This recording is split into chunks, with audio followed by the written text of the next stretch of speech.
Welcome to our channel Ingenious Choice Tutor. In today's lecture, we are going to see the two ways to create a thread. Okay, so what are the two ways by which you can create a custom thread? Okay, so we can create a thread in the two ways. First way is by extending thread class, and second one is by implementing runnable interface. Okay, the first way you see by extending thread class. So this is a thread class and I can make my own thread, that is my thread, by extending this thread class. Okay, or the second option is you can implement the runnable interface. Suppose I am making one thread name with a my runnable. Okay, i can directly implement I can directly implement the runnable interface, okay, to create a thread. But internally what happens, thread class, okay, thread class also implement the runnable interface. Okay, that's why the best approach to create a thread is by implementing runnable interface. Okay, now see one by one how can you create a thread by extending thread class.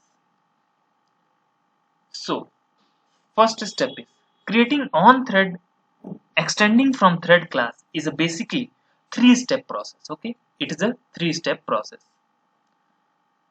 And what is that three step? First, create a class deriving from thread class. So I create a class, that is class my thread extends thread. Okay, so my thread is a class that is derived from thread class. So the first step is what? Create a class deriving from thread class. The second step is overriding run method and place the logic that we want to execute from this custom thread. Okay, so in thread class there is a run method. Okay, so you extend the thread class, so I override that method. Okay, you have to override that method. Which method? Run method. So overriding run method and place the logic, okay, whatever logic we want to execute from this custom thread, you have to put in this run method. Okay, this is the second step.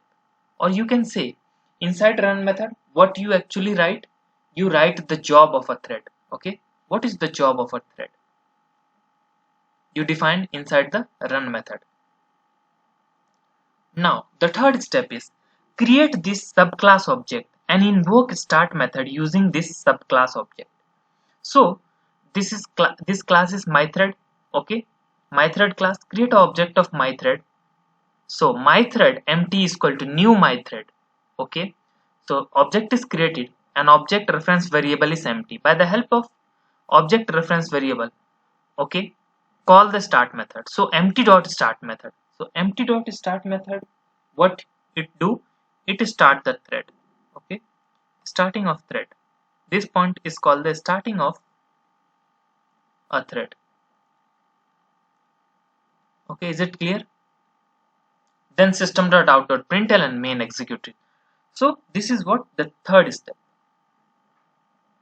So it is a three-step process. Okay, third step is what? Creating this subclass object and invoke start method using this subclass object. So actually what happened? Empty dot start, at the line empty dot start, main thread is running and one another thread, that is child thread, you can say, is running. So run method execute. Okay, empty dot start method na, at this line only run method execute this run method. Okay, and the output is run executed. Okay, so next see,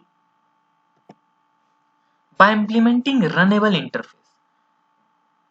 So creating custom thread implementing from runnable interface is a four-step process. How many steps are required? Four steps. So the first step is create a class deriving from runnable interface. So I create a class my runnable that implements runnable. Okay, it is the first step. Then again implement run method and place the logic that we want to execute from the this custom thread. Okay, job of a thread you can define here, job of thread. Okay. Now the next step again is create this subclass object my runnable. Okay. So my runnable mr is equal to new my runnable. I create a this subclass object. Now what you have to do, see, you can't call the start method directly on this my runnable object. Why? mr.start. If you do like this, then compile time error, then we will get the compile time error. Which compile time error? Cannot find such method start. Why? Because we cannot invoke start method directly using runnable subclass object because start method is not available in the runnable interface. Since start method is available in a thread class, we must create thread class object first. And because we wanted to execute run method logic from myRunnable class, we must pass its object as argument to the thread class. So see how it happens. Now make the thread class object. So thread th is equal to new thread and pass the reference, this reference to a thread. Okay, it is all same thing I told you. No, you have to pass the reference. Okay, we must pass its object as argument to the thread class. So I pass the this object reference as an argument to the thread class. Now on this thread object reference, that is th, you can call the start method. So th dot start. This point is called what? Starting of a thread. So starting of a thread. Starting of a thread. So this is the starting of a thread. This is a job of a thread. So in this there are basically four steps process and create same thing I told you, no. So this is what the 4-step process by using the runnable. And what is that step? Wait. So 4 step is over. So one question, that which approach is best? Okay. What is the best approach to define a thread? So the best approach is what? Implementing the runnable interface is the best approach. Why it is the best approach? Because what happened? In the first approach, our class should always extend thread class. There is no chance of extending any other class. Hence, we are missing the benefit of inheritance. Okay, in the first approach, that is by extending the thread class. But in the second approach, while implementing runnable interface, we can extend some other classes also.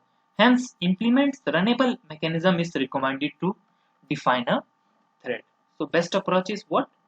The second approach, that is implement runnable interface. So thanks for watching this video. Please like the video and share our video